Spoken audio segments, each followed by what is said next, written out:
श्लोक का जो शाब्दिक अर्थ है ना, कि संपूर्ण प्राणियों को उत्पन्न करने वाला, उनको भरण पोषण करने वाला मेरा स्वरूप उनमें स्थित नहीं है। तो भगवान का स्वरूप तो हमारे भी स्थित है ना, मतलब हम तो यही कहते हैं कि हमें स्वरूप का ज्ञान हो जाएगा, तो ये विरोधाभास लग रहा है। हाँ, लेकिन ये भगवान इसलिए कहते हैं कि ये जितना हम शरीर और संसार के साथ अपनापन करते हैं, तो अगर भगवान विनाशी संसार और शरीर में एक होते तो शरीरों का विनाश होने से भगवान का भी विनाश हो जाता, अथवा शरीर है वो भी भगवान की तरह विनाशी हो जाते। तो भगवान कहते हैं कि वास्तव में संपूर्ण प्राणी है तो मुझ में स्थित, परंतु उनमें मैं और वो मेरे में नहीं है। अर्थात जब तक जीवों की सत्ता मानते हैं तब तक ये कहते हैं कि वो मुझ में स्थित है और मैं उनमें स्थित हूँ। लेकिन अगर वास्तव में अगर सत्ता ही न माने, केवल परमात्मा की ही सत्ता है, जैसे वायु और आकाश दो मानते हैं, तब ये कहते हैं कि आकाश में वायु है, वायु में आकाश है। लेकिन अगर ये माने कि वायु की अलग कोई सत्ता है ही नहीं, जो आकाश ही वायु बना है, ऐसे भगवान ही जीव बने हैं, तो केवल भगवान ही भगवान है, तो ये कहना नहीं बनता कि वो भगवान उनमें है, उनमें वो जीव है भगवान में और भगवान जीव में, ऐसा कहना नहीं बनता। ये समझाने के लिए कह रहे हैं। आपको समझ में आया तो ठीक है, नहीं तो फिर प्रश्न करिए। नहीं, मेरा कहने का मतलब है वासुदेव सर्वम में हमने सीखा कि सब जगह भगवान है, तो मेरी आत्म स्वरूप में तो भगवान ही है ना, शरीर में नहीं है, लेकिन आत्म स्वरूप में तो भगवान है। अजी सब जगह नहीं, सब कुछ भगवान है। वासुदेव सर्वम का अर्थ है सब कुछ भगवान है। सब कुछ भगवान है तो जीव भी भगवान ही हुए, तो वो उनमें स्थित है, वो इनमें स्थित है, ये कहना ही नहीं बनता ना, भगवान ही है। आप जीव और भगवान की अलग अलग सत्ता मानते हैं तो ये कहना बनता है कि वो उसमें है और वो उसमें है। लेकिन अगर केवल भगवान ही है तो ये कहना नहीं बनता ना। दूसरा ये है कि शरीर इत्यादि है, ये नष्ट होते हैं, तो अगर भगवान इनमें है तो फिर इनके नष्ट होने में भगवान भी नष्ट हो जाने चाहिए। और या फिर जैसे भगवान अविनाशी है, ऐसे ही शरीर और संसार भी अविनाशी हो जाना चाहिए। इसलिए ये कहना नहीं बनता। भगवान कहना चाहते हैं कि वास्तव में केवल मैं ही मैं हूं, दो सत्ताएं है ही नहीं, ये बताना चाहिए।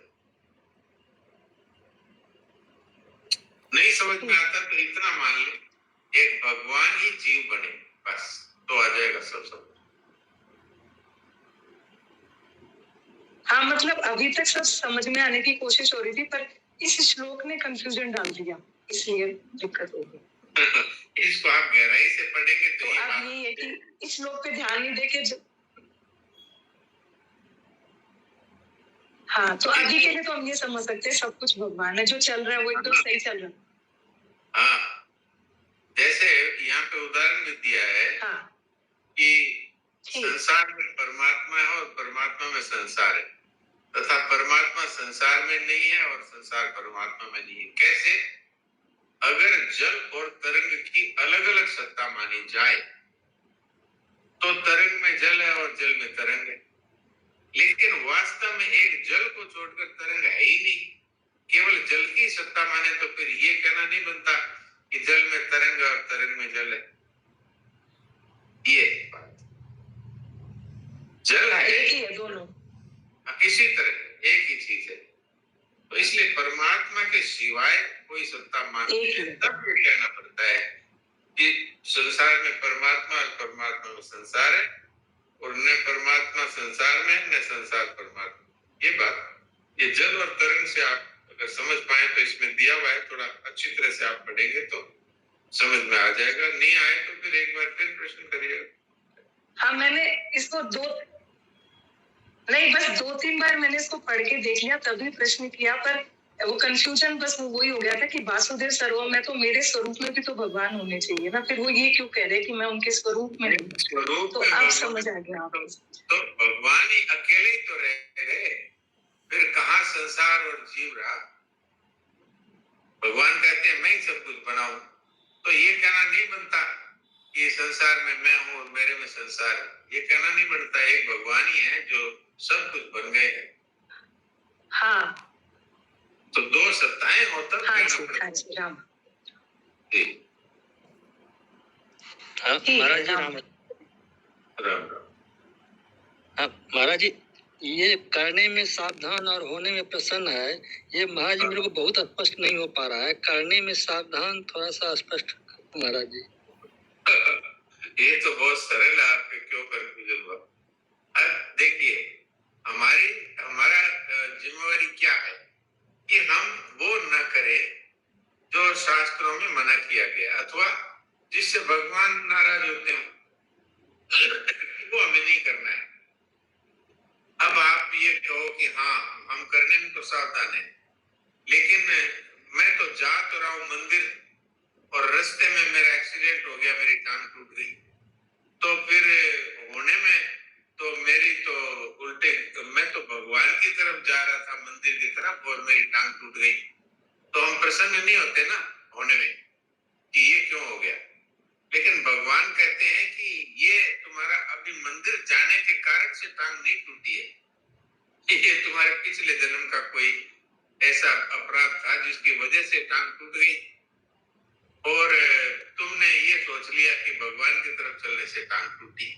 तो हमें तो करने में सावधान रहना है, होने में जो कुछ हो रहा है उसमें भगवान का मंगलमय विधान ही है। क्यों कि भगवान हमारा कभी बुरा चाहते ही नहीं, वो हमारे पाप नाश करने के लिए जो कुछ भी विधान करें उसी में हमारा मंगल है। तो करने में हमको सावधान रहना है, होने में तो प्रसन्न नहीं रहेंगे तो क्या करेंगे, वो तो होएगा, जो होएगा तो होएगा। आप चाहे रो रो करके कुछ भी कर लो, वो तो होगा। इसलिए होने में हमेशा ये मानना चाहिए कि जो हो रहा है वो तो भगवान के विधान से एकदम सही हो रहा है, उसमें हमारा मंगल है। चाहे हमारा नजदीक से नजदीक का परिवार का सदस्य कोई मर जाए तो हम रोने बैठ जाए, तो हमको ये सोचना चाहिए कि इसमें हमारा कोई ना कोई मंगल है, भगवान के विधान में हमारा मंगल हो नहीं सकता। तो होने में प्रसन्नता होनी चाहिए, नहीं हो तो रोते रहो, हो तो जो होना है वो होता ही रह जाए। समझ में आ गया तो ठीक है, नहीं तो फिर बोलिए। जी महाराज जी, मैं एक उदाहरण दे रहा हूँ महाराज जी। ये तो ठीक है, आप बहुत जच गया है बात, लेकिन मेरा एक उदाहरण ये है कि मान लीजिए मैं चाह रहा हूँ कि हमारा बच्चा का एडमिशन मेडिकल में ही हो, और उसका इंजीनियरिंग, उसके साथ साथ इंजीनियरिंग का भी इंट्रेंस दिया है, मेडिकल इंजीनियरिंग दोनों का इंट्रेंस दिया।